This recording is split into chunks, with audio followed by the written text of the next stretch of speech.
¿Cómo están, jóvenes? Buenos días. Buenos días, ingeniero. ¿Qué tal? Esperemos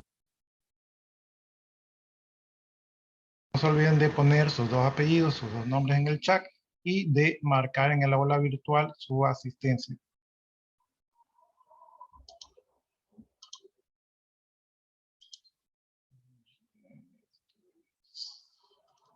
Administración.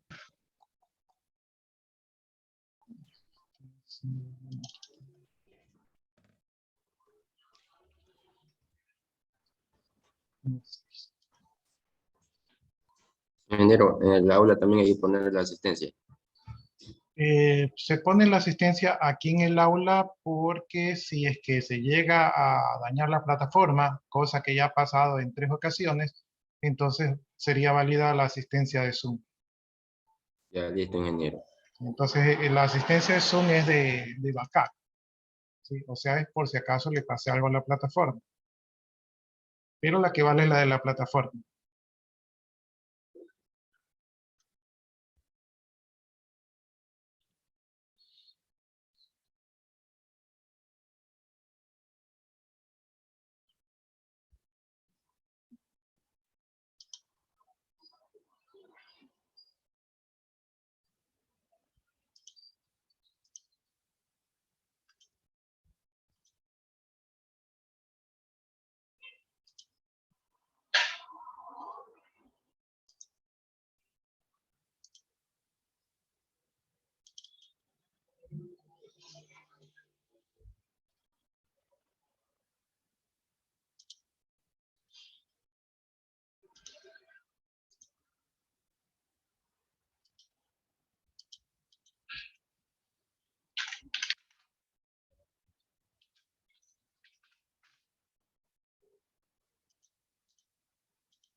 Ya, entonces así solamente tengo el grupo A.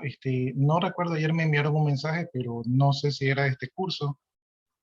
Entonces, si todavía no tienen los grupos, ahorita en el chat dejan los integrantes del grupo para saber de qué grupo son, ¿no? Entonces solamente por el momento tengo el grupo A.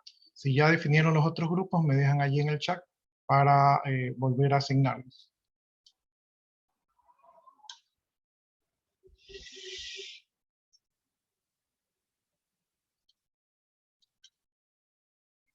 No sé por qué tengo para acá mucha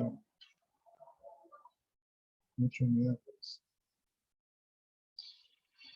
Ya, entonces el día de ayer vimos lo que era un organigrama. Ustedes tienen que hacer un organigrama en grupo, creo que es de su primera o segunda tarea. Y hoy día vamos a hablar de la empresa, el empresario y el administrador.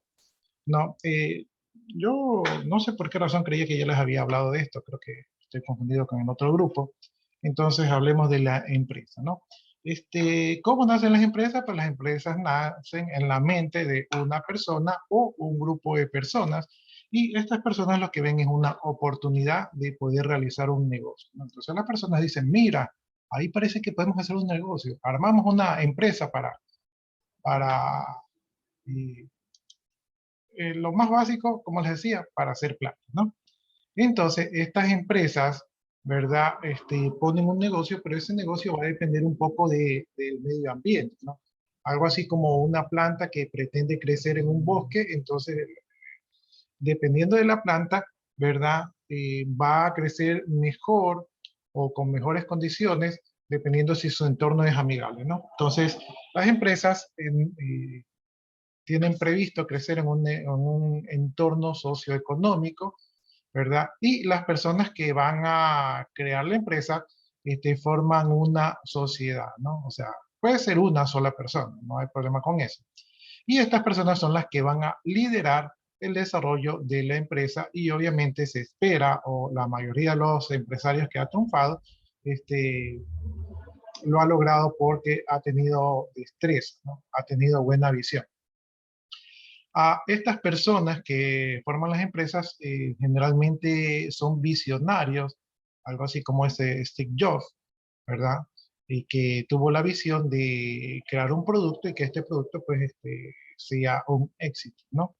Estas personas que forman las empresas también tienen que tener no solo la capacidad de ver las oportunidades, de visualizar las oportunidades, sino también que deben de tomar decisiones, ¿sí? Eh,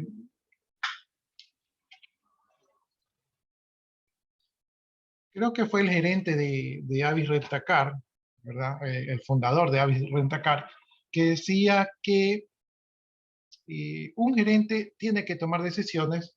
Él decía, no importa si son buenas o si son malas, pero tiene que tomarlas. Entonces, lo peor que puede ocurrir es alguien que no tome decisiones, ¿no? Entonces, debe ser capaz de tomar decisiones y tratando de que estas decisiones sean buenas, ¿sí? No siempre le va a atinar, pero debe tratar a que beneficie a todo el mundo. Y obviamente cuando toma decisiones se asume riesgos, es decir, por ejemplo, yo digo, esta empresa va a tener el éxito, yo voy a poner todo mi capital en esta empresa. Entonces está asumiendo un riesgo, porque si se equivoca, pierde. Entonces tiene que estar dispuesto a asumir riesgos, tiene que estar dispuesto a perder. Ahora, un empresario exitoso no va a poner todo su capital en una empresa, ¿no? Generalmente un empresario exitoso pone cierta parte de su capital, ¿verdad? Dicen los buenos administradores que solamente se debe poner un 15% del capital, cosa que si se pierde, solo se pierde el 15%. En pocas palabras, usted tiene que invertir lo que usted está dispuesto a perder, ¿sí? Porque así son los negocios, así son los riesgos, no siempre se gana. Bien, pero no solamente tiene que tomar decisiones y con estas decisiones asumir riesgos, sino que obviamente tiene que tener una capacidad de poder administrar los recursos, ¿sí? Por ejemplo, si a su mamá le encargan hacer la cena de fin de año, entonces su padre de repente le dice, ¿sabes qué? Hay $50 de presupuesto para hacer la cena de fin de año. Entonces su mamá con los $50 hace una buena cena, ¿sí? En otro hogar, otra madre, pues dice, no, ¿saben qué? Yo para hacer la cena de fin de año necesito $150 y hago la cena. Y también le queda una buena cena.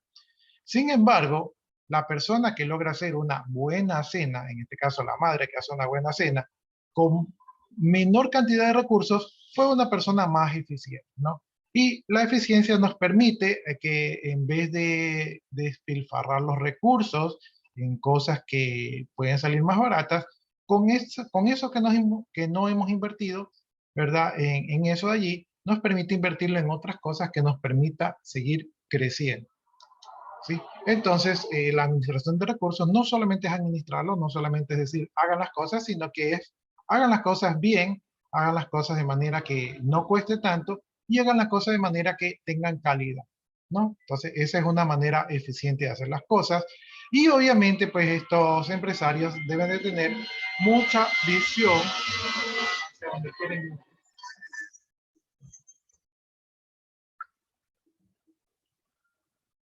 Entonces el empresario, él no está aquí, sino que él está allá en el futuro, donde él dice, allá voy a llegar. Y entonces él como que ya sabe todo el camino que tiene que trazar, o a veces no lo sabe, pero sabe de que va a hacer todo lo que esté en sus manos para seguir ese camino, ¿no?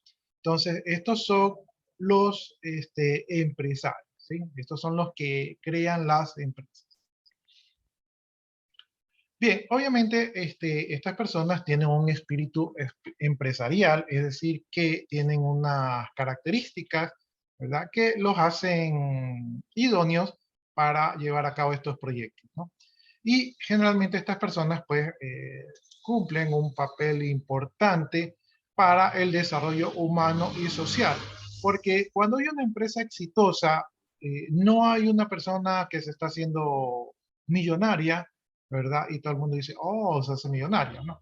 Cuando hay una empresa exitosa, hay clientes contentos, hay proveedores que tienen trabajo, hay familias que reciben un sueldo, hay un entorno que se beneficia, ¿sí? Por ejemplo, yo siempre he dicho que un buen lugar para vivir es un lugar donde está cerca de un centro comercial, porque allí se le garantiza la circulación. Y no sé si ustedes han visto que alrededor de todos los centros comerciales los negocios como que despegan, como que despuntan, como que les va mejor. Los que venden comida, los que tienen tiendita, ¿verdad? Entonces, son pequeños negocios que están alrededor de estas empresas más grandes los que se benefician, ¿no?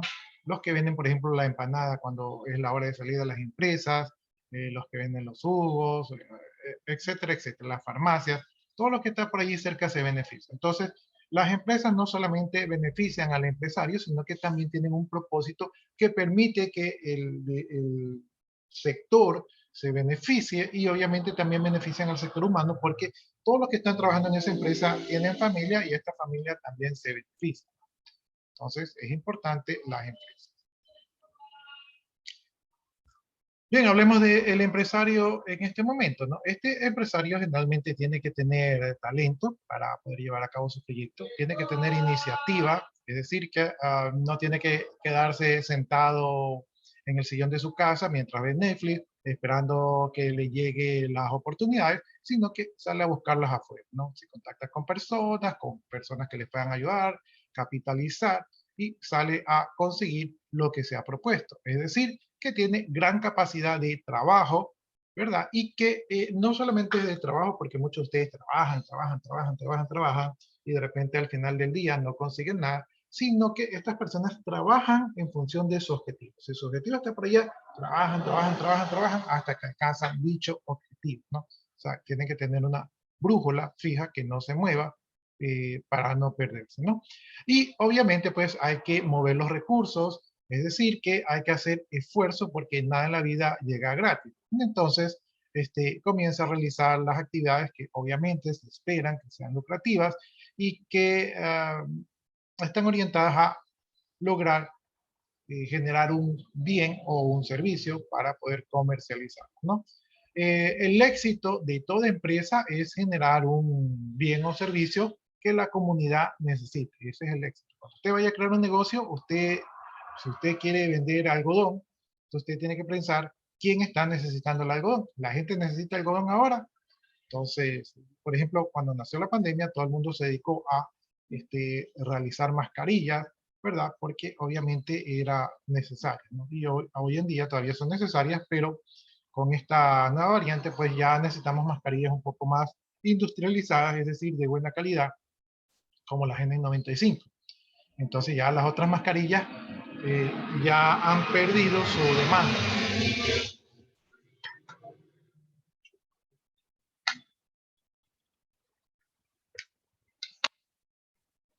Sus otras mascarillas ya han perdido su demanda, entonces ya hoy en día no sería buena idea hacer un negocio de mascarillas a no ser que sean las mascarillas de calidad y que sean a un precio económico, pero aún así yo pensaría que no hay tanta demanda de mascarillas porque las mascarillas ya se han hecho, las fábricas ya existen, entonces no es buen momento para entrar al mercado con eso.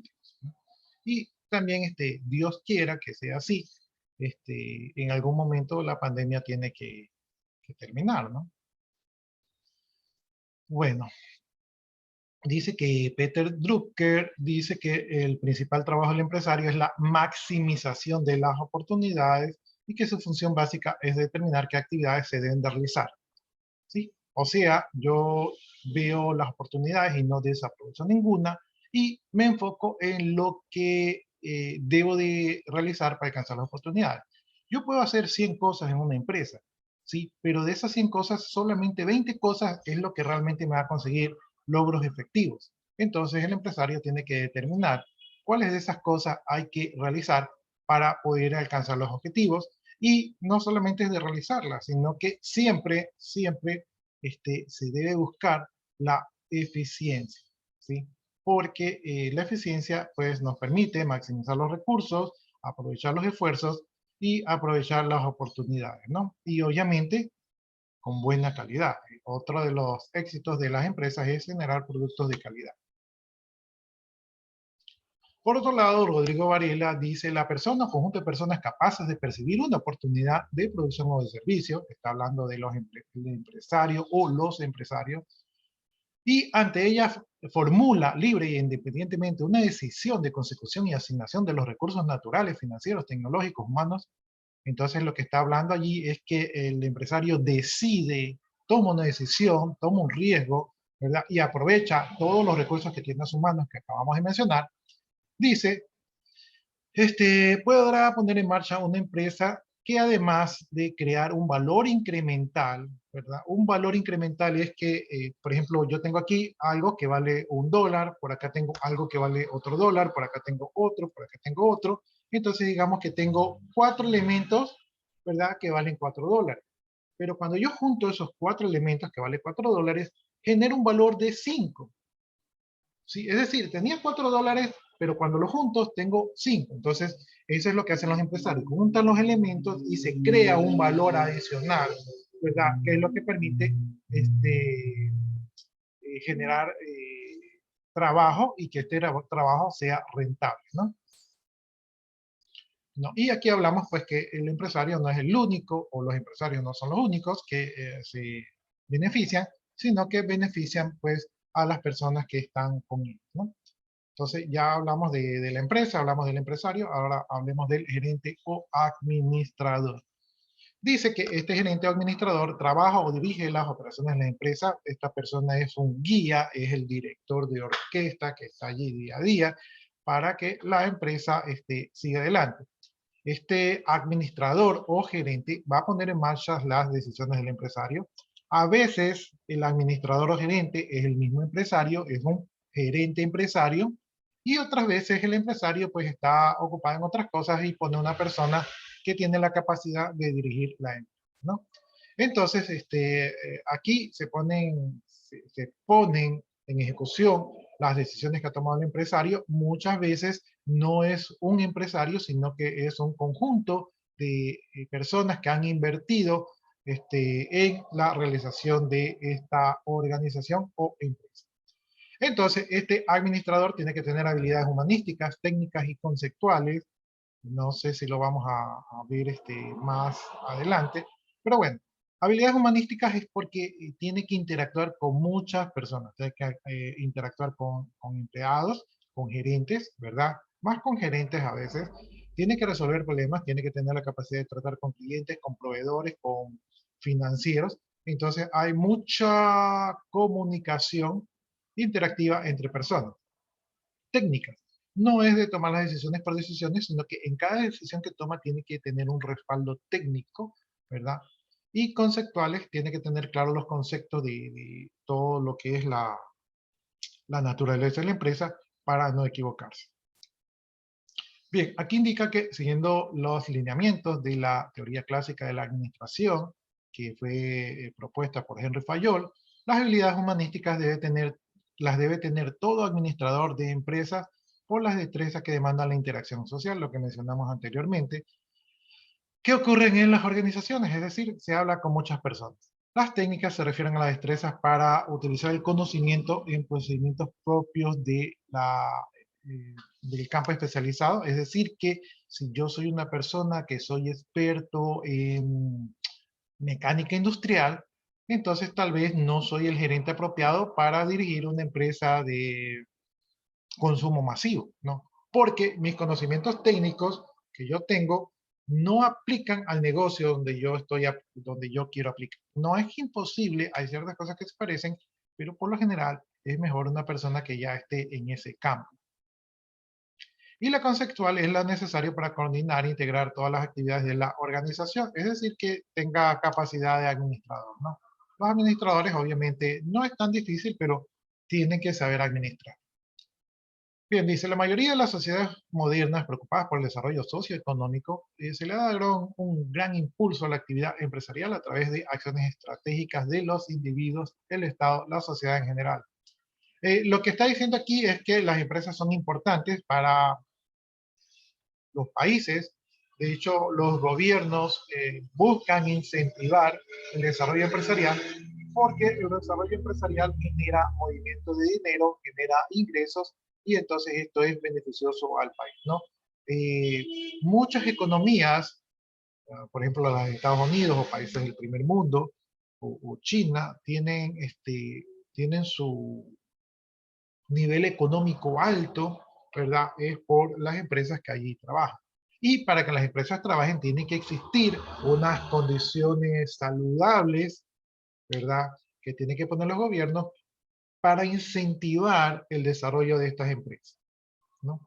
Es algo así como que si usted quiere criar pollitos, entonces tiene que tener una buena incubadora para que las condiciones estén dadas. Si usted pone los huevos allí sin cuidados, pues obviamente eso no se desarrolla. Bien, dice, en el concepto recurren aspectos involucrados en la generación de empresas productivas, como el entorno macro, micro, las leyes, el sistema educativo y otros sistemas socioeconómicos. Es decir, que cuando ustedes vayan a crear una empresa, ¿verdad? Tienen que examinar lo que ocurre fuera de su empresa, es importantísimo.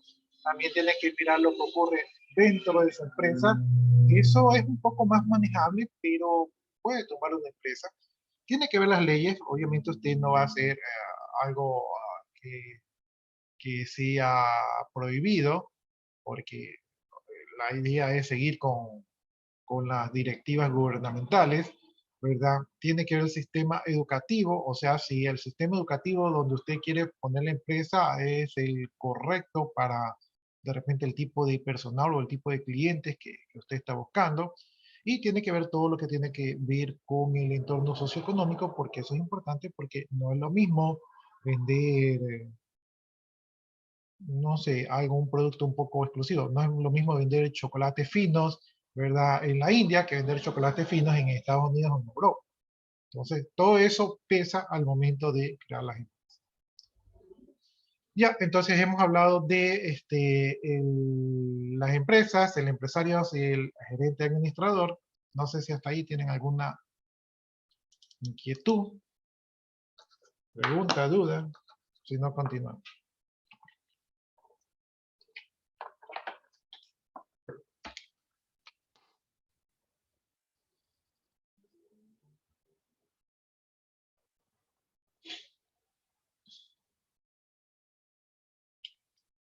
Bueno, como nadie dice nada, como nadie dice nada, significa que me están aprobando y por lo tanto yo voy a continuar.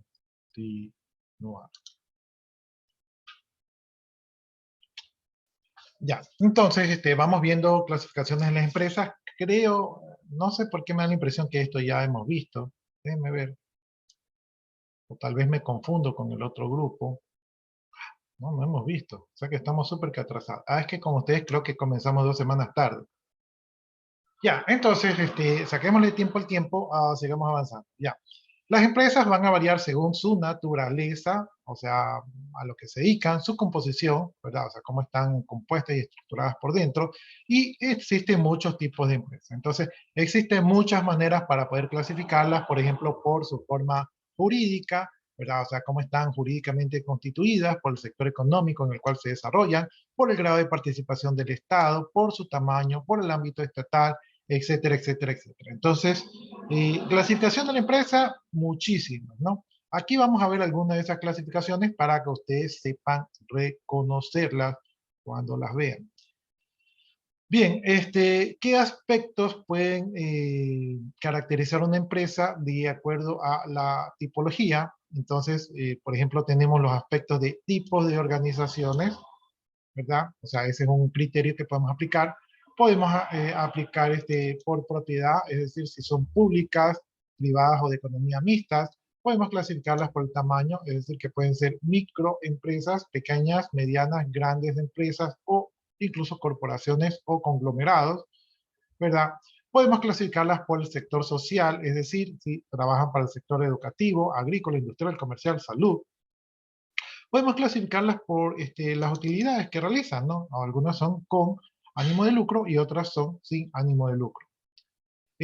Podemos clasificarlas por los procesos de transformación. Por ejemplo, hay unas que son de producción en masa, otras trabajan con pedidos y otras con procesos continuos. También podemos clasificarlas por lo que producen, o sea, si producen por bienes o si producen por servicios.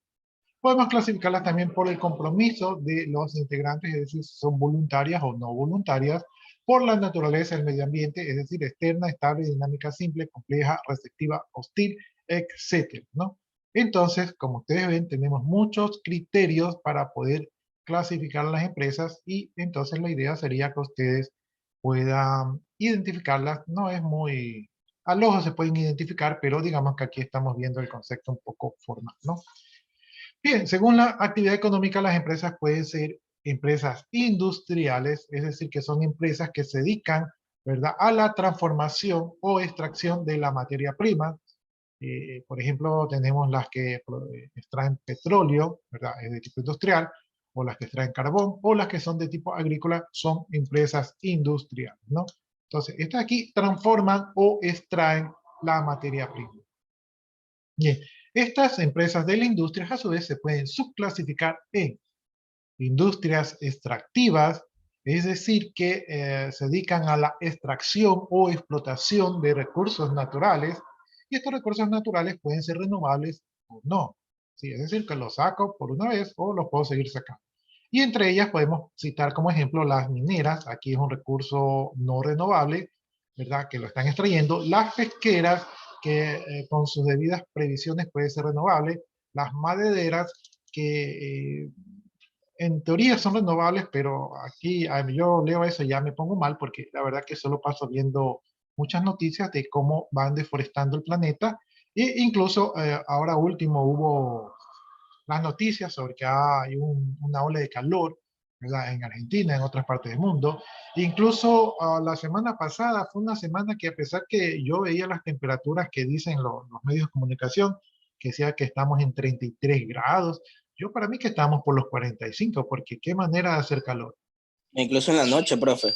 En la noche, exactamente, yo 6, 7 de la noche me tocaba prender el aire porque la verdad que mucho calor. Entonces, esto es parte del calentamiento global y esto es porque, no sé si ustedes ven la noticia, yo no sé dónde vi, ya sé, es que el otro día estaba viendo, déjame que pase la vida.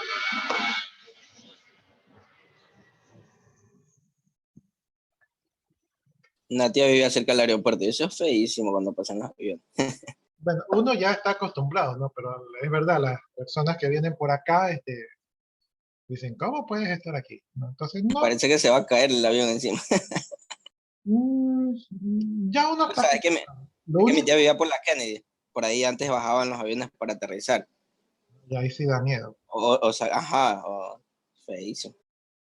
Sí, o sea, yo ya estoy acostumbrado, pero lo único malo es cuando usted está viendo la novela y en la parte más importante pasa el avión y ahí ya usted no puede retroceder. O sea, ¿con qué habrán dicho? Toca verla otro día. Ya, pero bueno, volviendo al tema, me acordé que ya sé por qué esto de la industria maderera me tiene mal. Estaba viendo un documental de Netflix que creo que decía, no recuerdo el nombre, creo que se llamaba Nuestra Tierra, Nuestro Mundo o algo así. Sí, en nuestra tierra. Y entonces estaba viendo ese documental y ahí hablaban, por ejemplo, de que en África había una selva y esa selva están sembrando palmas, me parece que están sembrando, y se han comido casi el 70% de la selva. Especies en extinción hay un montón, o sea, hay especies que se pierden año con año, especies que ya no están en la Tierra, ¿verdad? Y sectores que están convirtiéndose en desiertos, ¿verdad? Mucha deforestación. Y, Lagos que antes eran grandísimos, ahora se están reduciendo a la mitad. Más que todo en África también. y da pena ver cómo esos pobres animales se pegan unos viajes de cientos de kilómetros y cuando llegan no hay nada, ¿no? Y tienen que hacer malabares. Entonces, la verdad que me dio a mí mucha pena y es muy triste ver eso y somos nosotros los culpables. Somos las personas los que no hacemos conciencia. Entonces, si ustedes pueden, si tienen por ahí la posibilidad, pues siembren un arbolito y contribuyan a que la naturaleza siga viva. O sea, la naturaleza va a seguir viva, ¿no? La pena da por los animales. Créanme que, créanme que, por ejemplo, este virus puede ser una respuesta de la naturaleza a lo que somos nosotros como humanos, ¿no? Nosotros como humanos nos comportamos como virus, como bacterias, ¿no? O despoblamos la tierra, deforestamos, destruimos todo, no damos nada a cambio. Entonces,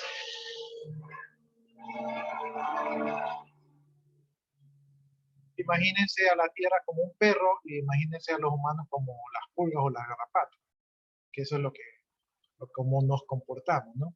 Y tenemos el conocimiento, pero no hacemos nada al respecto. Entonces creo que ahí está el problema, no hacemos cosas, ¿no? Entonces, Solo eso consumimos y consumimos nada más.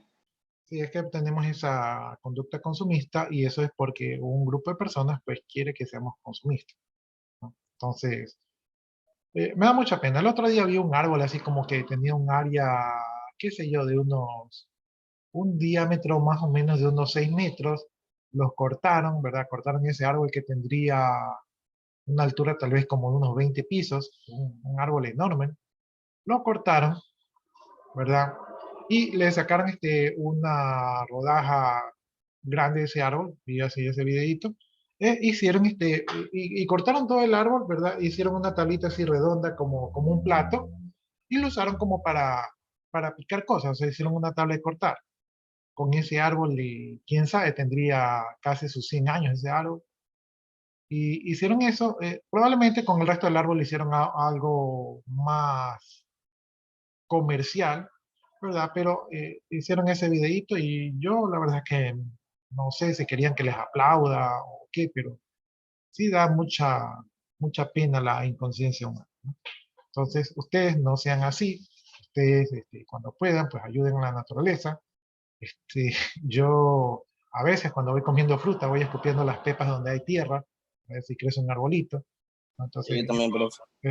es mínimo, pero algo se puede tratar de hacer porque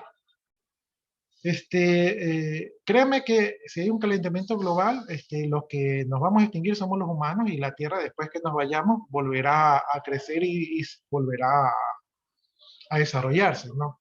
Pero tal vez ya no todos los animales estén aquí, ¿verdad? Y probablemente los humanos que quedemos, pues tengamos que pasar eso, bueno, los que queden, porque no creo que yo esté en ese grupo, tendrán que pasar eso y ojalá que sean más conscientes, pero es triste que se puede evitar y que no se ha hecho nada, ¿no? Entonces, conciencia, jóvenes, a ustedes, a su familia, para que podamos hacer de este planeta pues un lugar mejor, porque nosotros tal vez estamos abstraídos, como estamos en las cuatro paredes, con la televisión, con el internet, ¿verdad? Como estamos en la ciudad, como vamos a conseguir los víveres a la tienda, no somos muy conscientes de que realmente vivimos en un planeta que es el que nos alimenta y nos cobija, ¿verdad? Todos estamos metidos en esta bolita de tierra y agua.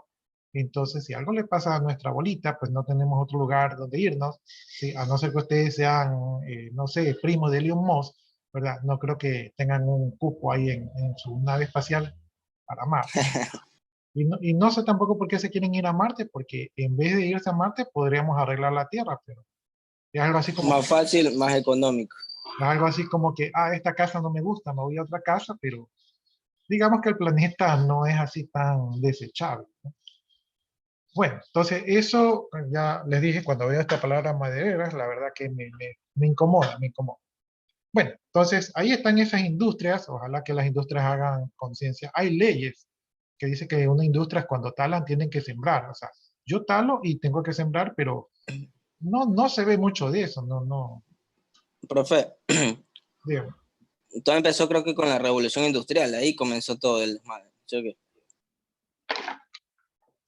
sí, es que para las economías pudientes, la madera es un sinónimo de elegancia, ¿sí? Y entonces estas personas consumen esa madera para hacer productos que son finos y que son caros, entonces es rentable, ¿no? Pero también no es solamente eso que está pasando, sino que cortan un determinado tipo de árbol, esos tipos de árboles están allí porque el sistema ecológico los puso allí, porque de algo sirven, y ponen otros tipos de árboles que son más comerciales, que no benefician a los animales del sector, que no benefician al ecosistema, y entonces se va cambiando todo el ecosistema y ahí es donde se está echando a perder las cosas. Entonces la gente dice, no, sí hay plantas, pero ponen las plantas que son comerciales o ponen Es que no Este, entienden, profe, que esos tipos de plantas, que como ejemplo el aguacate, la planta de palma, consumen mucha agua, esos recursos valiosos, entonces extraen a otras plantas y de paso de que forestan selvas, desplazan animales a otros lados, a otros lados, a otros lados. Y ya los sí, animales, no sé si ustedes, a veces yo veo esos videos y bueno, justamente ese video que estaba viendo yo, ese documental, los animales van ya a la ciudad, ¿no? Porque es que ya no tienen qué más y da pena ver todos esos animales flacos y maltratados. Este, es triste, es triste. Bueno, entonces, ya que hicimos nuestros minutos de conciencia, vamos a seguir adelante con otra industria, la industria manufacturera, ¿no? En este tipo de industrias, pues lo que hacen es que transforman esa materia prima que de repente las industrias extractivas extrajeron, valga la redundancia, y entonces con esos productos, pues realizan un proceso y generan un producto terminado, ¿no? Entonces, cuando estas empresas manufactureras generan el producto terminado, tienen dos maneras de ofrecerlo, ¿no? Las que producen bienes de consumo final, ¿verdad? Es decir, las que ya ponen su producto al alcance del consumidor final y las que producen bienes de producción, ¿no? Entonces, son dos tipos de empresas. Bueno, a ver, aquí justamente están acá, ¿no? Las del consumo final, pues pone las empresas de bienes de consumo final, producen bienes para satisfacer al consumidor final, ¿no? Estos productos dice que pueden ser duraderos o no. Eh, Vamos a hablar mal de las empresas. Anteriormente, cuando usted compraba los productos realizados en Estados Unidos, los productos realizados en Estados Unidos se caracterizaban por ser de buena calidad. Pues, le decían a usted, cómprate esa televisión. No, esa televisión es china, mejor cómprate una televisión americana porque esas duran más. Lo mismo con las refrigeradoras y con todo eso. Pero con el pasar del tiempo, estos empresarios se dieron cuenta de que no era muy comercial que yo le venda a una persona, por ejemplo, una refrigeradora y que esa persona tenga esa refrigeradora por 20 años. Porque entonces, ¿a quién le vendo durante esos 20 años? Entonces ellos dijeron, bueno, hagamos una refrigeradora y es técnico esto, o sea, es bien técnico. Y hagamos que dure 5 años. Entonces, a los 5 años, le creamos la necesidad, ¿no? Entonces, la mayoría de los productos son comerciales, ¿no? Es decir, que tienen un tiempo de vida útil y están diseñados para hacer un tiempo de vida útil. Les pongo un ejemplo, las baterías, por ejemplo, de los carros. Las baterías de los carros antes duraban 5 años, 4 años, ¿verdad? Y ahora solo duran uno. ¿Sí? Incluso la de calidad solo duran un año porque están hechos comerciales. O sea, ya le ponen la calidad del producto para que dure un año y duran un año por calendario. O sea, usted le pone 365 días, 366 días, dejó de funcionar. ¿Sí? eso es Entonces, programación obsoleta, creo que le llaman. eh, no, Algo así. no sé el término, pero debe ser, ¿no? Parece que usted también está interesado en estos temas. Entonces, en todo caso, póngase ahí un punto si es que no tiene, póngase un punto de actuación en clase por su aporte allí de- ¿cómo es que le llamó? Codificación. Eso es programación obsoleta, así es como ocurre con los aire acondicionados, con los focos, porque incluso en California hay un foco que lleva 100 años encendido, pero ya las empresas, como usted dice, entonces no No lo han patentaron eso. dejado. Nadie lo compra. No, ajá. Nadie lo compra. Ahí el foco lo quieren comercializar, dura 100 años, ¿verdad? Pero nadie lo quiere comprar y más bien las empresas le están pagando para que se retiren. Sí, o sea, no fue patentado, o sea, sigue ahí nomás como proyecto, se mostró que sí se puede obtener un foco. Es como Nikola Tesla cuando quiso poner esa bobina que todo el mundo tenga electricidad inalámbrica. Y gratis. Igualito, como no les conviene, no lo patentaron, entonces no sale el comercio. Asimismo, hay ejemplos de ingenieros que crean motores a base de agua y, Y hay y no los algunos, patentan. hay algunos que han logrado crear ese motor a base de agua, pero nadie habla de producirlo. Sí, nada, ajá, en serio, nada. Algunos fueron asesinados, algo así, cuentan así documentales sobre ese tipo de personas. Incluso las leyes lo prohíben. Cuando usted tiene un invento que digamos que es económico, Entonces la ley dice, ah, pero como eso no está aprobado, no está aprobado, no cumple los licenciamientos, es prohibido porque puede ser peligroso. Y no lo dejan avanzar, ¿no? Les meten peros, porque saben que a las élites no le conviene, o a las empresas, grandes industrias, Sí, entonces, algo. sí, entonces, volviendo a nuestro tema de las empresas de consumo final, la mayoría de estos productos están diseñados para no durar lo que podrían durar, ¿verdad? Y entonces no, se crea una cultura de consumismo, ¿no? Y ellos tienen como un programa, ya saben que en 5 años ya un producto ya deja de funcionar, y a los 5 años le ofrecen un producto que tiene como que otro color, una novedad, ¿no? Entonces uno lo entusiasma, ¿verdad? Y uno cambia porque el otro producto tiene la novedad. Y así pues pasamos consumiendo y consumiendo. Y ahí mismo en Netflix creo que hay otro documental que habla, creo que se llama En pocas palabras, donde habla de la comida. Y, Sí, profe. en las comidas también las empresas, o sea, generan mucha comida, y las comidas a veces se desperdician, o sea, no se aprovechan, no se consumen, ¿no? Y todas estas industrias, por ejemplo, de la ganadería y todo eso, se generan sembríos que salen muy caros para mantener a este ganado, para que la gente consuma lo que son las carnes, ¿no? Entonces yo sí Y consumo eso carne. también, eso también es producto de contaminación, produce gas invernadero, las Y, grandes ganaderas. y entonces todo esto está afectando a nuestro querido y único planeta.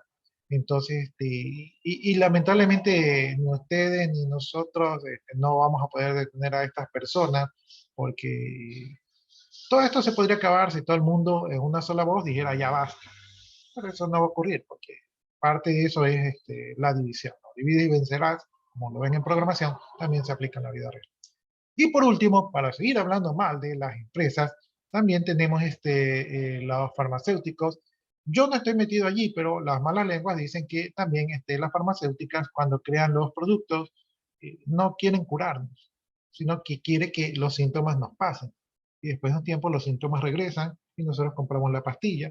Entonces ellos pueden crear la solución de curarnos, pero no es negocio curarnos, ¿sí? Entonces, y se crean todos estos productos, ¿no? Bien, bueno, entonces todos estos productos están dirigidos al consumidor final, ¿verdad? Y muy aparte de la polémica, pues se supone que satisfacen nuestras necesidades, ¿no? Entonces, estas son las empresas de bienes de consumo final. Bien, tenemos las empresas de bienes de producción. Estos son productos que satisfacen la demanda de las industrias. Es decir, las industrias de producción, algunas necesitan materias primas. Algunas de esas materias primas son generadas por otras industrias. Por ejemplo, qué sé yo, un químico, material de construcción, alguna maquinaria, es generado por otras empresas, ¿verdad? Estas empresas generan esos productos y esos productos forman parte de las empresas que generan los bienes y servicios, ¿no? Entonces, estas son empresas que generan eh, productos para otras empresas, ¿sí? Estas son las de bienes de producción. Y también tenemos las empresas de servicios. Estas empresas van a prestar servicios. Estas empresas podrían tener fines lucrativos o no lucrativos. Entre estas empresas que dan servicios tenemos la típica, la empresa pública que se encarga de la energía, gas, agua, comunicaciones. Esta empresa pública tiene estas áreas porque estas áreas son fundamentales y deben estar garantizadas para las personas y por eso las manejan, ¿no? Obviamente su nivel de administración no es muy bueno y algunas de estas áreas a veces están privatizadas, ¿sí? Tenemos el transporte también suele ser público, tenemos la educación, ahí también tenemos pública y privada, tenemos la salud, también es pública y privada, aquí tenemos las financieras, estas son privadas netamente, pero que también hacen negocios con las entidades públicas. El turismo, que es una actividad, por decirlo, privada, ¿verdad? Y las actividades privadas como tal, que tenemos, por ejemplo, las que se dedican a los seguros, a las asesorías, que pueden ser contables jurídicas, la publicidad y entre otros, ¿no? Entonces, todo esto, ustedes no reciben un producto, sino que ustedes reciben un servicio. Es decir, alguien que eh, les presta su tiempo, ¿verdad? Y pone a disposición sus conocimientos. Entonces, ya hemos visto esta clasificación. empresas de bienes de consumo final, empresas de bienes de producción, empresas de servicio que pertenecen a las empresas que se dedican a la industria, ¿no? Ya, entonces, ya vimos eso de allí. Ahora vamos con las empresas comerciales.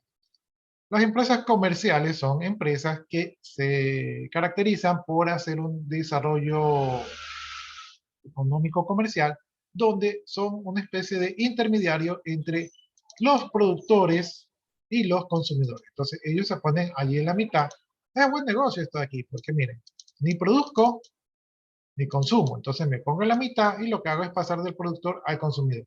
Y lo que hacen es vender el producto, ¿verdad? Del productor al consumidor. O sea, le llevan al consumidor final. Estas empresas comerciales pueden ser mayoristas, es decir, que venden grandes volúmenes a otras empresas, ¿verdad? Pueden ser minoristas o detallistas, es decir, que venden por unidades pequeñas al consumidor, o pueden ser comisionistas, es decir, que venden la mercadería por comisión, ¿no? Entonces, tenemos las empresas comerciales que se clasifican en mayoristas, minoristas o comisionistas. Tal vez, tal vez las mayoristas sea un mejor tipo de empresa, o sea, económicamente hablando, o las comisionistas, ¿sí? Porque las minoristas no veo que sea algo tan rentable, ¿sí? Aunque son las mayorías que hay en el país. Bien, sigamos hablando entonces de la caracterización de las empresas. Entonces ya vimos que las empresas pueden ser clasificadas por el tamaño, por el sector, por los fines, ¿verdad? De producción que hacen. Para poder distinguir este tipo de empresas hay que aplicar criterios como por ejemplo la mano de obra que ocupan, el nivel de los activos que tienen, las ventas que generan, ¿verdad? Y con estos criterios podemos nosotros clasificar en las empresas según su tamaño, ¿no? Entonces va a existir un poco de variación según la región donde se evalúe, pero va a existir un poquito de variación, pero nosotros podemos clasificar a las empresas de manera general, ¿verdad? Y un criterio aceptado de la siguiente manera, ¿no? Ya, entonces dice que, ya, aquí estamos hablando de las, ya. Vamos viendo, entonces, caracterización general de las empresas las podemos clasificar por su sector, por su tamaño, ¿verdad? O por los fines que presentan. Por su sector tenemos las que son agropecuarias, ¿verdad? O sea, las que se dedican a explotar los temas de recursos naturales. Las industriales, que ya vimos anteriormente. Tenemos las comerciales, ¿verdad? Y tenemos las de servicios, ¿no? Entonces, esto ya lo vimos anteriormente, creo que lo vamos a volver a ver adelante. Entonces, aquí tenemos una clasificación por su sector de servicios. Por el tamaño, ¿verdad? Por el tamaño ya hablamos que hay que considerar la mano de obra, los activos y las ventas. Entonces, según estos criterios, las clasificamos. Y estas pueden ser grandes empresas, las MyPymes y las Pymes, ¿no? Entonces, dentro de las grandes empresas, pues esas son ya las grandes tipo Nestlé, ¿verdad? Pero dentro de las Pymes, ¿verdad? Se clasifican las pequeñas empresas y las medianas empresas, ¿no? Y las MyPymes incluye lo que son las microempresas, ¿no? Entonces, incluye una categoría adicional que son las microempresas, que son las que abundan en nuestro país, ¿verdad? Entonces, en nuestro país tenemos medianas, pequeñas y microempresas, y entre las pequeñas y las microempresas es lo que más inunda nuestro mercado. Entonces, vamos desarrollando eso. Ya, y sorpresa, aquí nos encontramos con una tarea que tiene que hacer en grupo. Entonces ya esta sería la segunda tarea.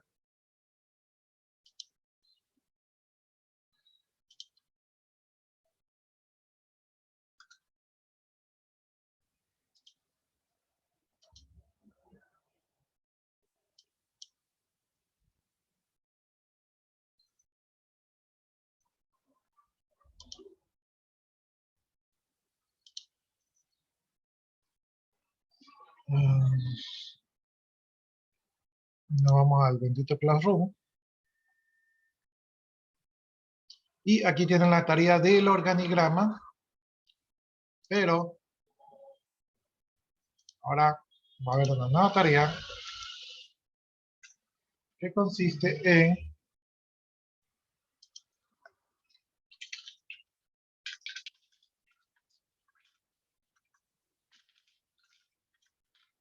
clasificar las empresas, ¿no? Entonces, esta es una tarea en grupo. En esta tarea ustedes van a tener que realizar un listado de 10 empresas, de preferencia locales para tener un poco más de conocimiento. Si no encuentran locales, pueden ser regionales o internacionales. Y ustedes van a tener que identificar el tipo de empresa según sus diferentes clasificaciones, ¿no? Ojo que una empresa puede tener más de una clasificación. Déjenme ver si tengo esto un poco más detallado acá. Creo que aquí está un poquito más claro.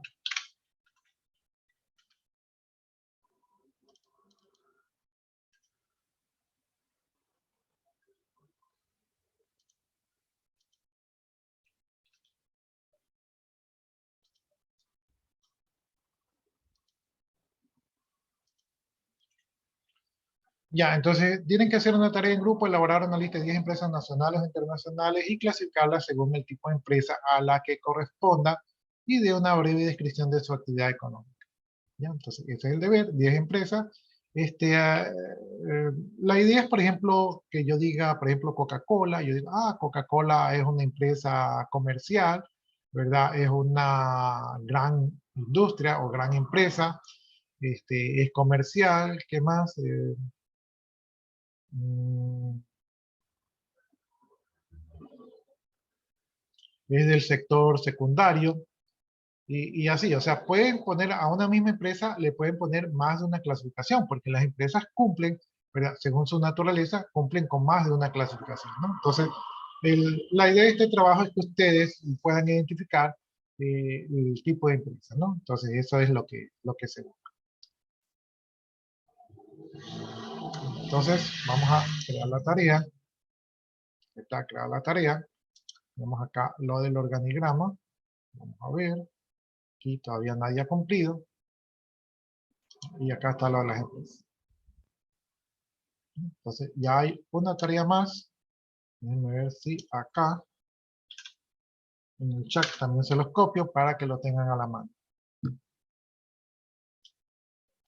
Bueno, entonces regresando, ¿verdad? Aquí, donde nos habíamos quedado.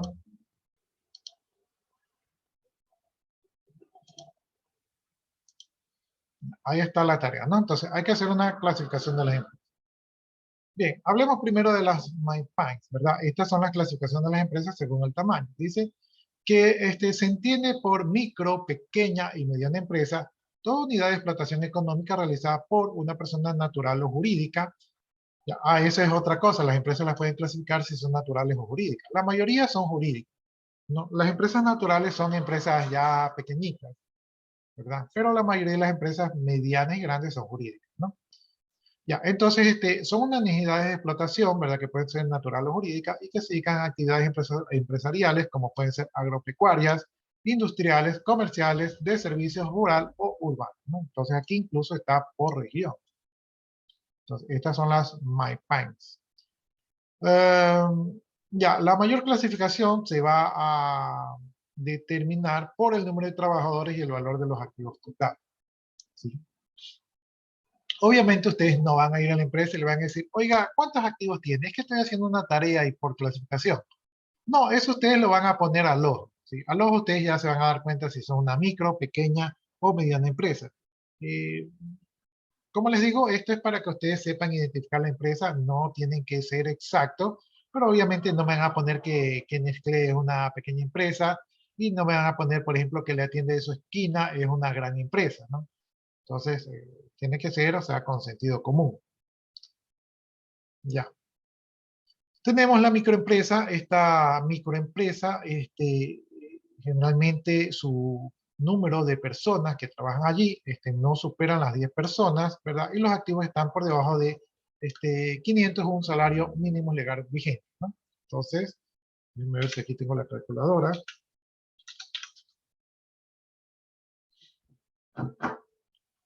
Vamos A ver, ahora el salario está en $425, aunque dicen que hay que pagar un impuesto que les queda 399, ¿sí? O sea que como que no sirvió de mucho, pero bueno. Entonces, los 425 por los 501 salarios mínimos vitales, ¿verdad? Llega a los 212.925, ¿verdad? Más o menos alrededor de 200.000 dólares. Es considerado una microempresa. Eso quiere decir que por lo menos tiene una casa bien grande, ¿sí? Y un par de carros. Entonces, una microempresa no es tampoco tan chiquitito como uno podría pensar, ¿no? Entonces, si ustedes recalculan que en todo lo que tiene esa microempresa haya invertido unos $200.000, ¿verdad? Entonces es una microempresa. O sea, si tiene menos de eso es una microempresa. Bien, tenemos la pequeña empresa, dice que tiene entre 11 y 50 trabajadores, ¿verdad? Entonces ya ahí tenemos un mayor número de trabajadores. Una microempresa podría ser de repente un supermercado, un mini market, ¿verdad? Ahí tiene unos 5 trabajadores y más o menos podría estar así en activo lo que va. La pequeña empresa dice que tiene 50 trabajadores. Esto podría ser, por ejemplo, una empresa de seguridad. Una empresa de seguridad tiene como 50 trabajadores, ¿verdad? Y dice que tiene que tener menos de 5.000 salarios mínimos legales. Vamos viendo cuánto es eso. Esos son 425 por 5.001 y eso da un total de 2.125.425. O sea que si ustedes ven una empresa que tenga más o menos 2 millones, ya es una pequeña empresa. Eso podría ser una empresa que tenga unos 3 locales, no muy grandes, ¿verdad? Propios o alquilados, podría estar considerada como una pequeña empresa. O sea, que tenga, ¿qué podría ser eso?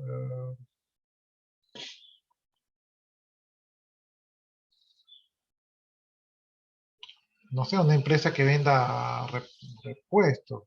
No, pero es que repuestos, el valor de los activos en repuestos es mucho más que los 2 millones. Una empresa que venda llantas y baterías, ¿sí? Que eso no es tan caro. Entonces podría tener un par de sucursales, podría tener como unos 50 trabajadores y sus activos podrían llegar a los 2 millones y pico. Entonces, eso sería una pequeña empresa. Una mediana empresa es una empresa que dice que tiene más o menos entre 51 y 200 trabajadores, ¿verdad? Y los activos van desde 5.000 a 15.000 salarios mínimos legales.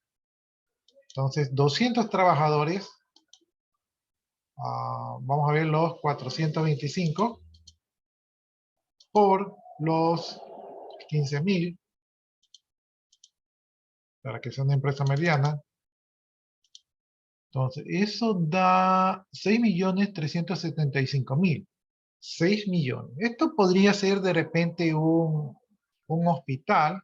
Un hospital, las instalaciones de un hospital pueden estar alrededor de los 2 millones. El equipamiento de los hospitales podrían estar también en alrededor de los 2 o 3 millones, ¿verdad? Y ahí en un hospital podrían haber trabajando unas 100 personas, ¿sí? Podría ser eso considerado una mediana empresa. Bien, hablemos ahora de las PAIs, ¿verdad? Aquí hablamos de las MyPAIs, eso incluye la microempresa, ¿verdad? Ahora vamos a hablar de las... ya dice, la mayor parte de las PAIs poseen dos características que son poco capital constante y altos niveles de explotación de la fuerza de trabajo. Eso se aplica para nuestro medio.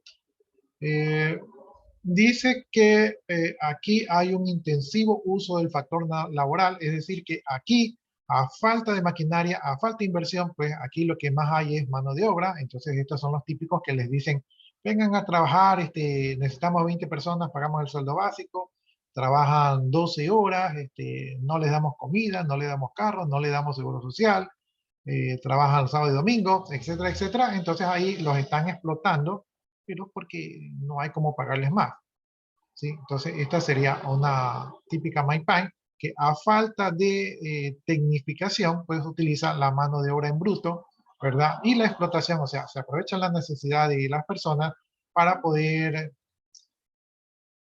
de alguna manera poder compensar su falta de tecnicismo o de técnica en sus procesos, ¿no? Ya, entonces, estas son las típicas empresas que tienen poca estabilidad laboral. Es decir, cuando le pregunto, ¿y tú dónde trabajaste? Yo trabajé en esa empresa que me hacían trabajar 12 horas al día, me trataban mal, no me reconocieron nada, ni siquiera me dieron de liquidación, me dieron $5, ¿verdad? Y todo el mundo ha pasado por esa empresa porque a pesar de que es una empresa que te trata mal, ¿verdad? Es la única empresa que te contrata sin mirarte mucho tu hoja laboral, ¿no? Entonces, es porque tiene mucha rotación de personal. Eso no es bueno para las empresas, tener mucha rotación de personal, pero se entiende que algunas empresas no tienen una capacidad para dar algún buen servicio, ¿no? Entonces, ahí ya es lo que ustedes quieren. Si ustedes quieren ir allá, pues van y se aguantan, y si no, pues buscan mejores condiciones para desarrollarse. Ya, entonces aquí los salarios son muy bajos y a la vez dice que hay condiciones de trabajo anormales, ¿no? O sea, como que no respetan los días libres, no respetan si ustedes están enfermos, no les reconocen nada. Entonces la gente allí se siente como que están esclavizados. Pero como es la única que los contrata, pues ustedes dicen, no, hay que comer. Ya, dice, las PAI también se pueden caracterizar desde un enfoque cualitativo en el que se considera el tipo de propiedad, la estrategia, el enfoque de la dirección, el estado de desarrollo, el ciclo de vida de la empresa, diferencias sectoriales o mercados que evolucionan la PAI, ¿no? Entonces también podemos darle otro enfoque. Dice, en cuanto al desarrollo sectorial, dice que esta industria aprovecha los segmentos de los recursos naturales. Entonces, la mayoría de la PAIN dice que está en los recursos naturales, como por ejemplo el sector agropecuario o minero. Entonces, ahí hay las pequeñas industrias.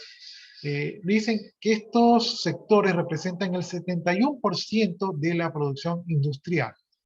Es decir, a nivel país, no, estas estadísticas pueden estar un poquito más, un poquito menos porque no están actualizadas. Pero esto quiere decir que a nivel país, ¿verdad? De toda la región agropecuaria, el 71%, o sea, la gran parte, ¿verdad? Está conformada por microempresas o las PAN. O sea, allá están las medianas, las pequeñas y las micro, están metidas allí, ¿no? Entonces representan el 71% de la industria. Es decir, no son grandes empresas, pero la unión de todas estas empresas representan una buena parte del mercado. Entonces, sí, de alguna manera, están contribuyendo al desarrollo del país. Si aquí dice que excluimos la refinación del petróleo, que ya sabemos que eso está dedicado al fisco, o sea que es el gobierno quien maneja este rubro por considerarlo un recurso vital, ¿verdad? Que no lo quieren privatizar, entre otras cosas, porque de ahí se saca la plata. Y si solo se considera la industria manufacturera, que está basada en el aprovechamiento de los recursos naturales, estas representan el 60% del total de las industrias. Es decir, que aún quitándole el sector de la industria petrolera, que es un sector bastante grande, aún así representan un 60% de todo el sector industrial, ¿no? Entonces, esto quiere decir que si yo fuera gobierno, ¿verdad? Yo tendría que prestar atención a estas PAI porque me están representando el 60% del total industrial y de alguna manera tengo que crear políticas que beneficien a este sector.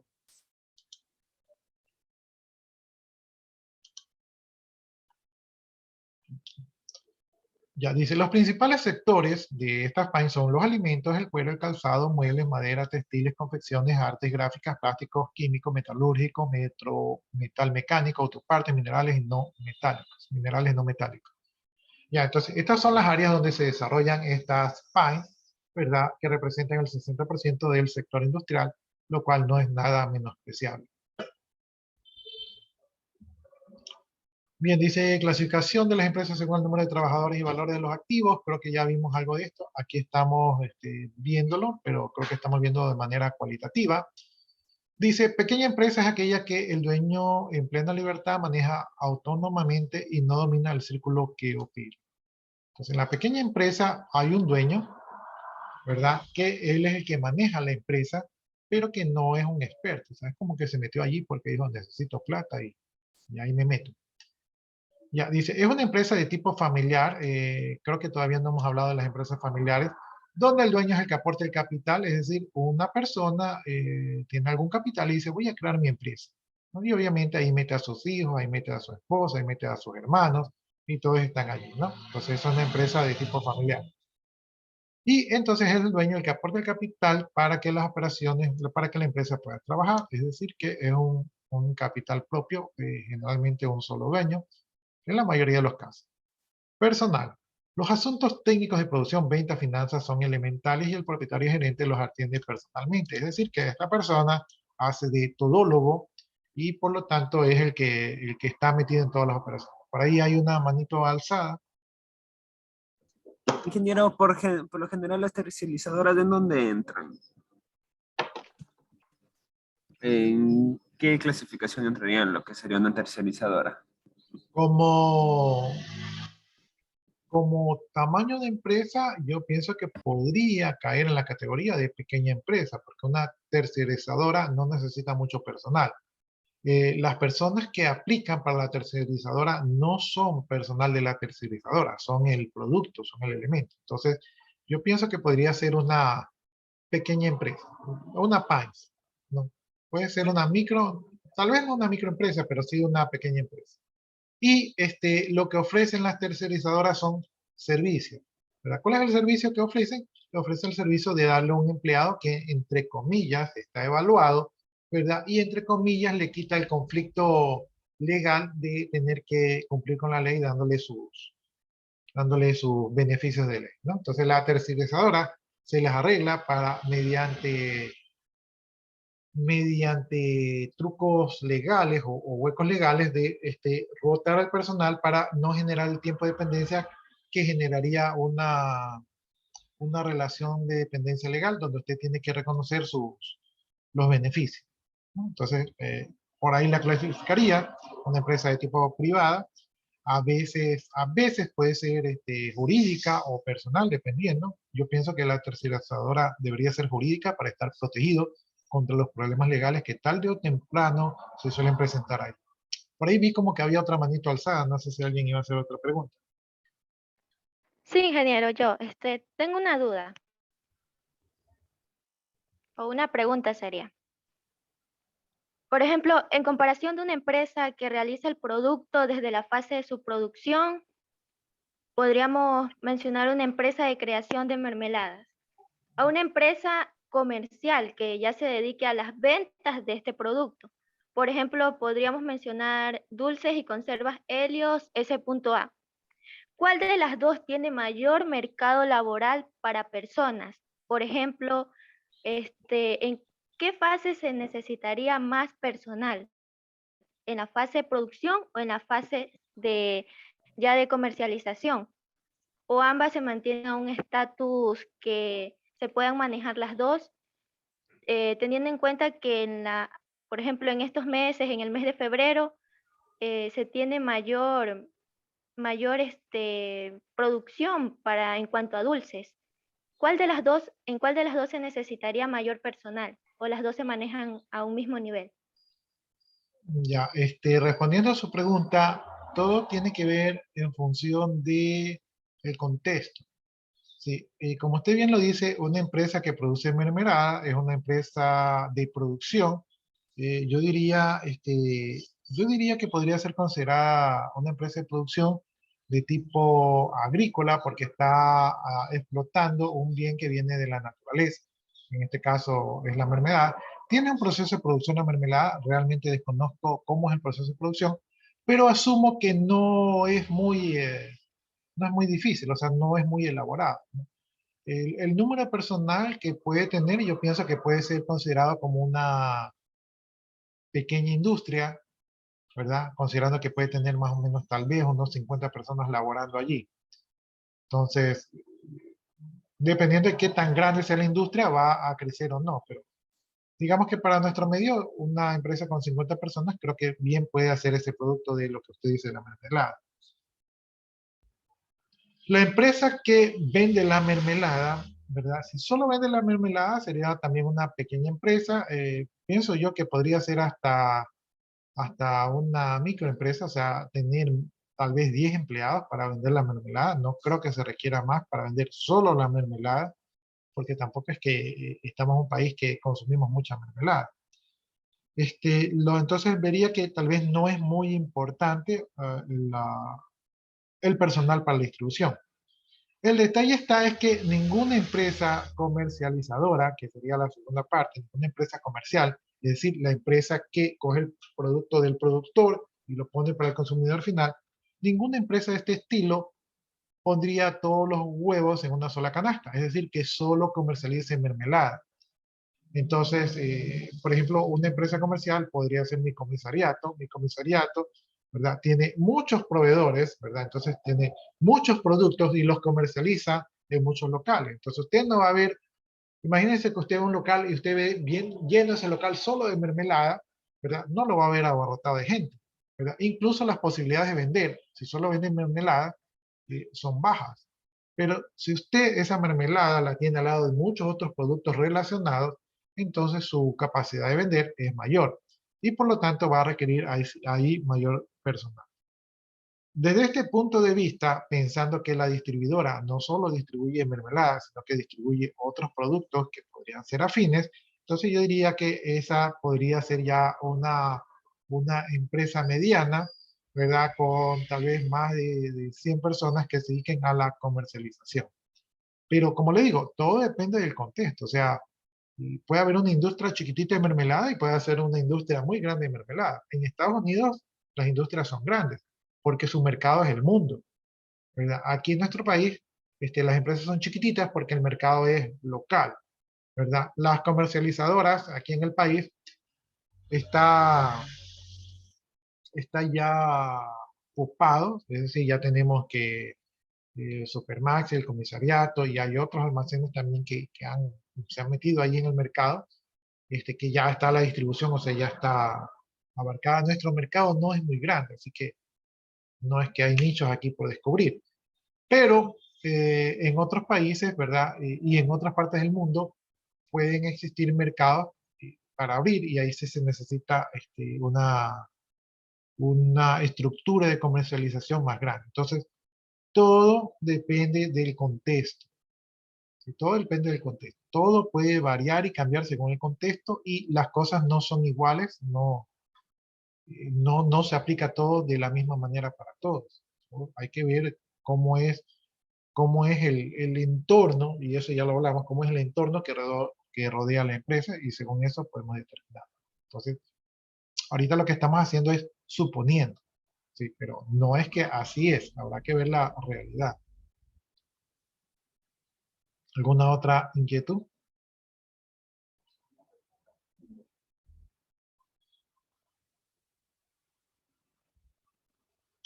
Ya, entonces, sigamos, ¿no? Entonces, estábamos hablando de las pequeñas empresas, ¿verdad? Estamos hablando de que aquí el dueño, ¿verdad? Que mete a toda su familia, es el que se encarga de todos esos procesos financieros administrativos, porque por lo general, pues no quiere contratar a un contador porque le sale muy caro, no quiere contratar a un abogado, entonces todo lo hace él personalmente, ¿no?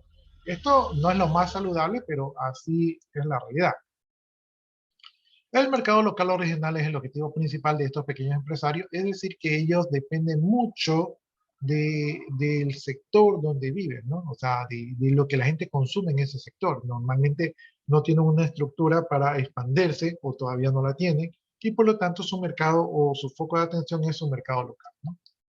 Entonces ellos allí en el sector pues ofrecen sus servicios, su calidad, ¿verdad? Tratando de que satisfacer al mercado y este mercado generalmente tiene que ver con su sector geográfico. Es decir, si yo tengo un negocio en Daule, pues no me voy a vender a Santo Domingo porque por allá no tengo recursos para comercializar.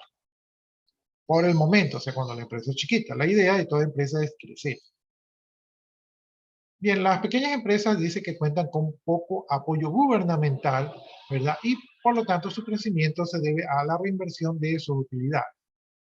¿Esto qué quiere decir? Que a pesar de que estas empresas representan, ya lo hemos visto, más o menos el 60% del mercado industrial, del sector industrial, y que el gobierno sabe que son importantes y que a veces el gobierno de todas maneras trata de dictar políticas que no acaben con estas empresas. De todas maneras, el gobierno no es que dice, vengan, les ofrecemos un plan de crecimiento, nosotros los apoyamos. No. ¿Por qué? Porque el gobierno tampoco tiene tanto dinero para invertir.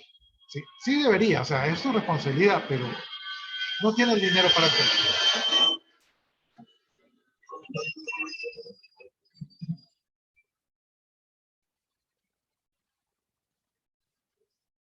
No tiene el dinero para hacerlo, ¿no?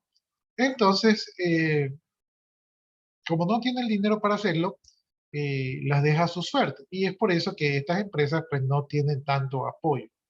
¿Sí? Y por lo tanto, la única manera que tienen para crecer es lo que vendieron, ¿verdad? No gastárselo, sino que con lo que vendieron, pues seguir creciendo. Entonces, esto hace que el crecimiento, ¿verdad? El poder de crecimiento de estas pequeñas empresas sea lento, ¿sí? No crecen tan rápido, ¿no?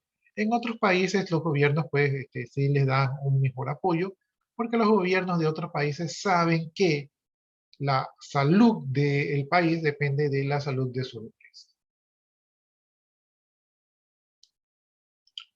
Los empleados que cuentan la pequeña empresa están dedicados al área operativa, administrativa y control, y la dirección se concentra en el propietario. Es decir, que las personas que son contratadas allí generalmente son contratadas con sueldos pequeños porque sus funciones y responsabilidades son pequeñas. No son las personas operativas, ¿verdad? No toman decisiones ni nada de eso, sino que simplemente están allí para ayudar a hacer la función más barata. Y lo otro lo maneja el dueño, que es el todólogo allí. Ya, esto ya lo mencionamos, que el ritmo de crecimiento es lento, ¿verdad? Y dice, está organizada en las siguientes funciones, ¿no? Entonces ya vimos algunas, en la estructura de las empresas. Entonces en estas pequeñas empresas tienen el área de suministros, ¿verdad? Es decir, que ellos compran o tienen un área y que compran lo que necesitan para producir. Como no es que producen un volumen grande, entonces ellos dicen, necesitamos, digamos, que hagan bolsos. Necesitamos 10 metros de cuero para hacer los 20 bolsos y poder, qué es lo que vendemos. Entonces es fácil saber lo que necesita. Entonces no es algo muy difícil, la parte de suministro. Producción, dice, sus sistemas para fabricar son artesanales, cuenta con muy poca maquinaria y equipo, la mano de obra es decisiva en esto, ¿no? Entonces, yo en vez de comprarme una máquina para cortar y una máquina industrial, ¿verdad? Yo digo, no tengo plata para eso y mejor contrato a 2 empleados y les doy unas tijeras, ¿verdad? Y ahí los pongo a cortar. Entonces, a ellos que estén corta y corta allí, total, no tienen nada más que hacer, entonces, ¿qué corta? El capital de la empresa por lo general son de propiedad individual, es decir, el dueño, ¿verdad? El dueño por ahí, no sé, se sacó la lotería o con la liquidación que le dieron de su trabajo, dijo, bueno, me voy a poner esta pequeña empresa, ¿no? Entonces, no es que, bueno, también puede hacer un préstamo al banco, pero a título personal. Entonces, él está poniendo en riesgo su plata que sale de su bolsillo. ¿Sí? Ahí les duele porque es su propio dinero. Hablemos ahora de la mediana empresa. Este de aquí, como ya tiene un tamaño mejor, ¿verdad? Ya está organizada con otras funciones. Entonces aquí ya hay un área de personal, ¿verdad? Aquí ya el trabajo está mejor organizado y dividido. Entonces aquí está mejor distribuido, porque aquí como hay más que hacer, pues las funciones son un poco más específicas. Tiene el área de suministros. Aquí ya no es de comprar 20 metros de cuero, sino que aquí ya hay que sacar un poco de cálculos técnicos, ¿verdad? ¿Cuántos cueros tengo en producción? ¿Cuántos cueros tengo en productos terminados? ¿Cuántos son las ventas que proyecto?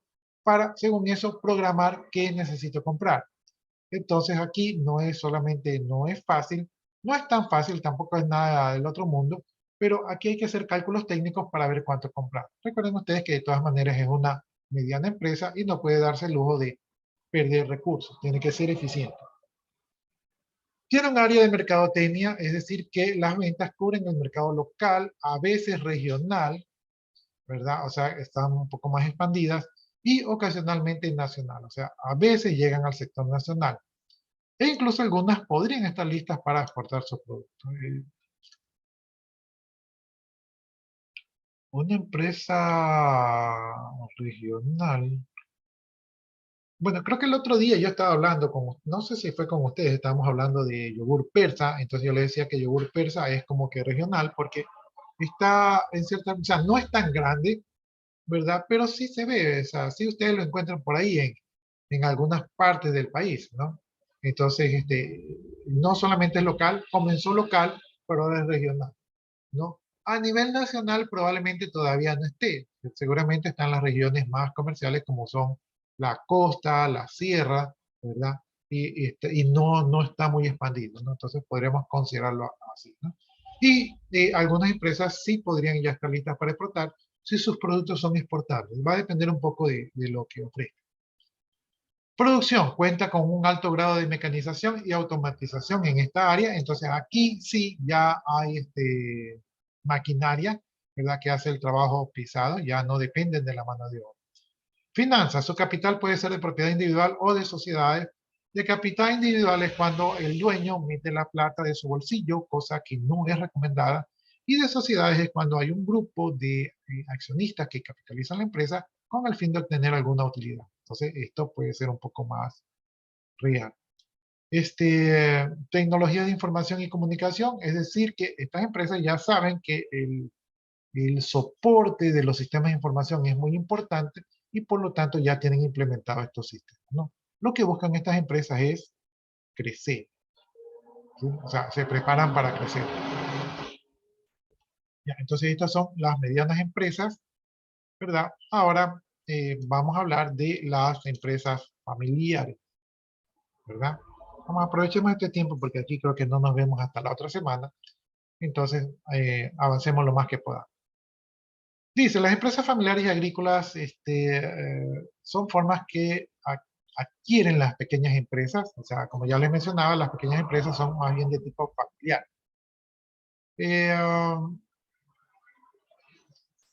Las empresas familiares por lo general son MyPines, o sea que también hay microempresas allí y se dedican al sector agrícola, o por lo menos un gran número de ellas se dedican al sector agrícola, ¿no? Entonces, son agrícolas y también son familiares. Dice, en el mundo el 90% de las empresas son MyPines, ¿verdad? O sea, uno pensaría que ahí está la plata. Y de estas la mayoría de las empresas son familiares, ¿no? Aquí toca el ejemplo de Colombia, pero la realidad del Ecuador es muy similar, ¿verdad? Y dicen que en Colombia representan el 70% de las MyPines, ¿verdad? De ese 70% que es del mercado industrial, 50% son propietarios, ¿verdad? Es decir, que tienen estructura familiar. Y obviamente, bueno, esto tal vez ustedes no lo sepan si es que no han trabajado en una empresa familiar, pero hay un impacto directo en la gestión que allí se realiza. Por lo tanto, hay que considerarlas porque, queramos o no, pues esa es una realidad del país, ¿no? Entonces, 50% de las MyPines, ¿verdad? Son de tipo familiar y las MyPines, pues, ocupan en el país un aproximado de un 70%. ¿Sí?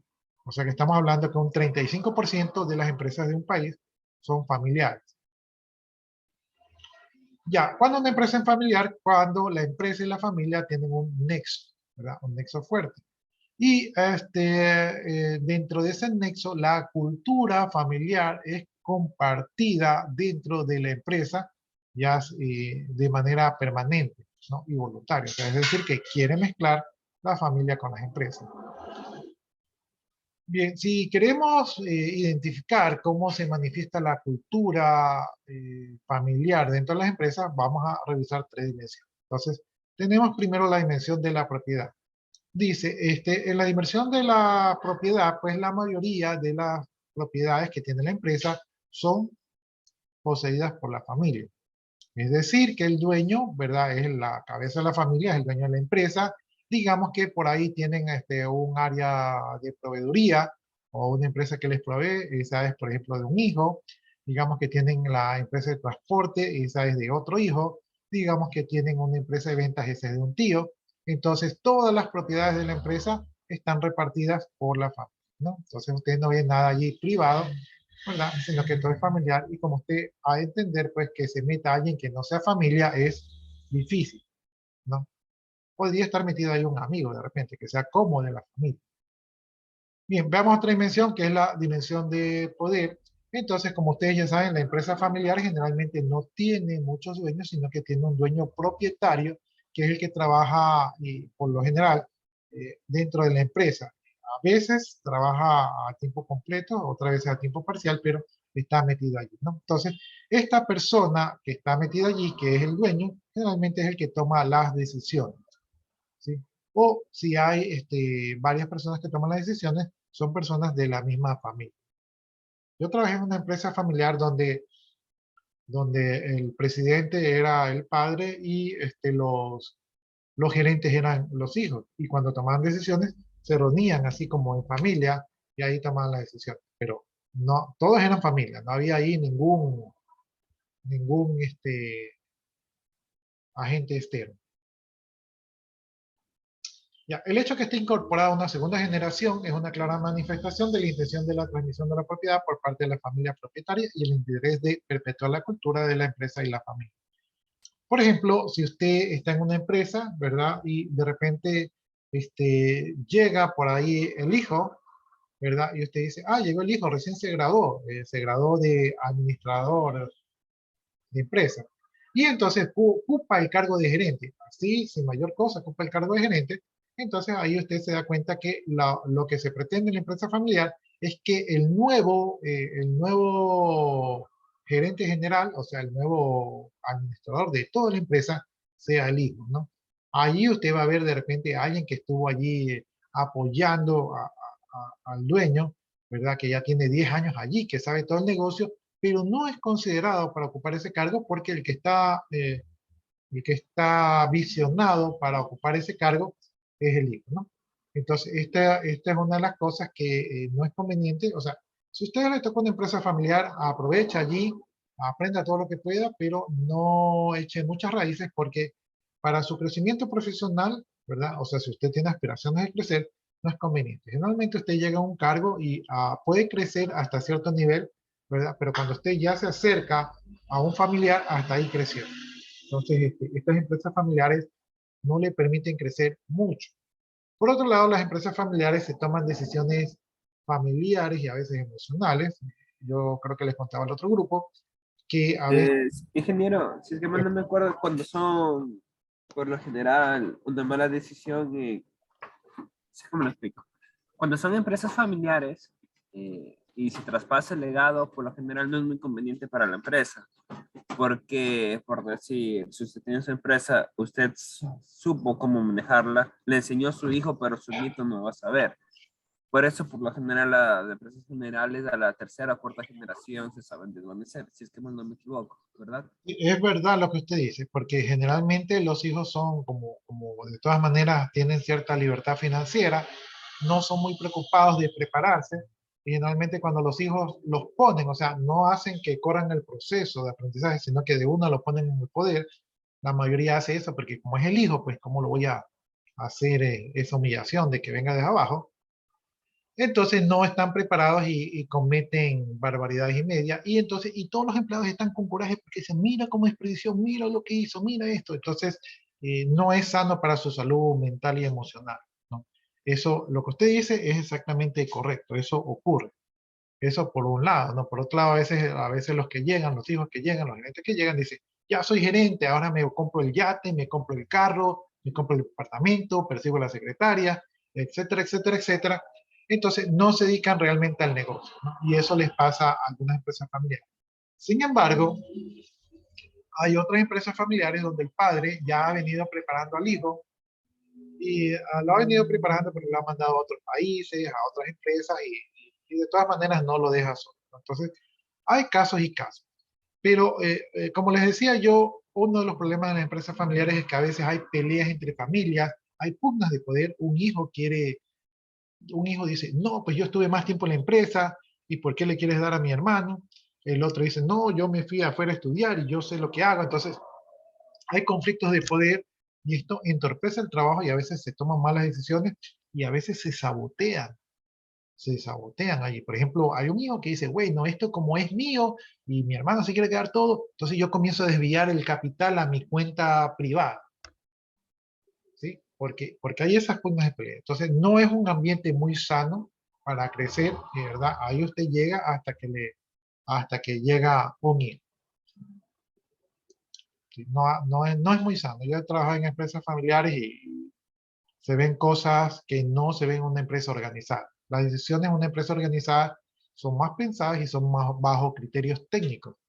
Las decisiones en empresas familiares son, por ejemplo, les comento con una empresa familiar que yo trabajé, el dueño era MLCista, ¿verdad? Entonces él venía los días lunes, ¿verdad? El día domingo perdió el ML, venía el día lunes, veía a alguien mal parqueado y decía, ¿tú qué estás haciendo? Te me has despedido. Y lo despedía simplemente porque venía con coraje, porque perdió su equipo, ¿verdad? Entonces buscaba a alguien para desquitarse, ¿sí? ¿Y quién le va a decir algo si es el dueño? ¿Quién le va a decir, señor, eso no se hace? Porque él dice, yo soy el dueño, esta es mi empresa y yo hago con ella lo que yo quiero.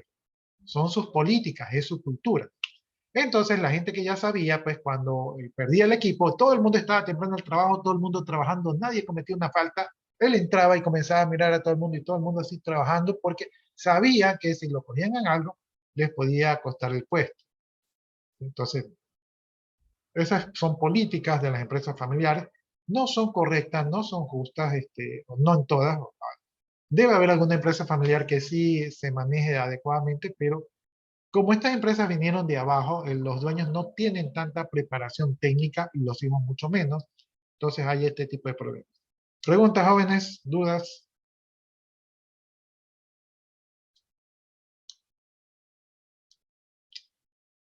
Ya, si no hay preguntas, si no hay dudas, creo que dos personas preguntaron, ¿verdad? Las personas que hoy día preguntaron o aportaron, pónganse allí participación en clases, si es que no lo han hecho, para ya copiar yo su asistencia. Vamos, 14 de enero de 2022.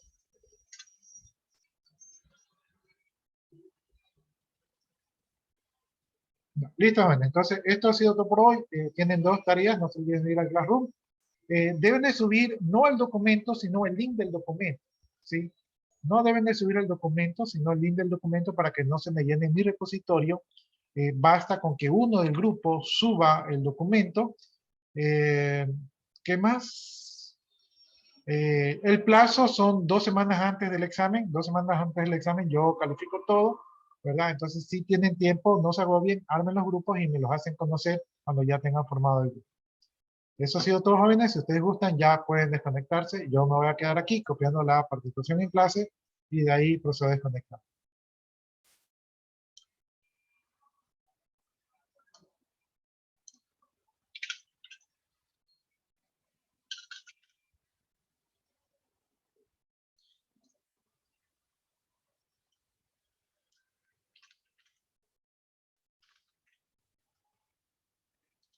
¿Listo, jóvenes? Entonces ya copié la participación en clase, entonces procedo a desconectarme. De mi parte, muchas gracias por su atención. Nos vemos la semana que viene. Cuídense y que tengan buen fin de semana.